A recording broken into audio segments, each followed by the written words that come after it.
പയ്യോളി ഇരിങ്ങലിലെ ഒരു വീട്ടിൽ നടത്തിയ പരിശോധനയിൽ മാരകലഹരി വസ്തുവായ MDMA-യുടെ വൻ ശേഖരം പോലീസ് കണ്ടെത്തി. ഇരിങ്ങൽ അഴീക്കൽ കടവ് പുതിയോട്ടുംകണ്ടി മുഹമ്മദ് അജ്മലിന്റെ വീട്ടിൽ നടത്തിയ പരിശോധനയിലാണ് ലഹരി വസ്തു ശേഖരം പിടികൂടിയത്.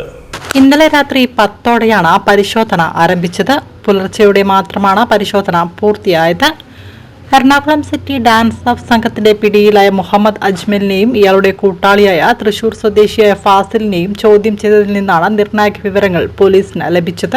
ആ വിവരത്തിന്റെ അടിസ്ഥാനത്തിൽ കോഴിക്കോട് റൂറൽ ഡാൻസ് ഓഫ് സംഘവും വടകര ഡിവൈഎസ്പിയുടെ കീഴിലുള്ള പ്രത്യേക സ്ക്വാഡും ചേർന്നാണ് ഇരിങ്ങലിലെ വീട്ടിൽ പരിശോധന നടത്തിയത്. വീട്ടിലെ അലമാരയ്ക്കകത്ത് മൊബൈൽ ഫോൺ ബോക്സിനുള്ളിൽ ചെറു പാക്കറ്റുകളാക്കി സൂക്ഷിച്ച നിലയിലായിരുന്നു ലഹരി വസ്തു. പരിശോധനയിൽ 86 ഗ്രാം MDMA ആണ് പിടിച്ചെടുത്തത്. വിദേശത്ത് ജോലി ചെയ്തിരുന്ന പ്രതി ഏതോ കേസുമായി ബന്ധപ്പെട്ട് അടുത്തിടെയാണ് നാട്ടിലെത്തിയതെന്നാണ് വിവരം. നാട്ടുകാരുമായി ഇയാൾക്ക് വലിയ ബന്ധങ്ങളൊന്നുമില്ലെന്നും പോലീസ് സൂചിപ്പിക്കുന്നു. സംഭവത്തിൽ കൂടുതൽ അന്വേഷണം തുടരുകയാണെന്ന് പോലീസ് അറിയിച്ചു.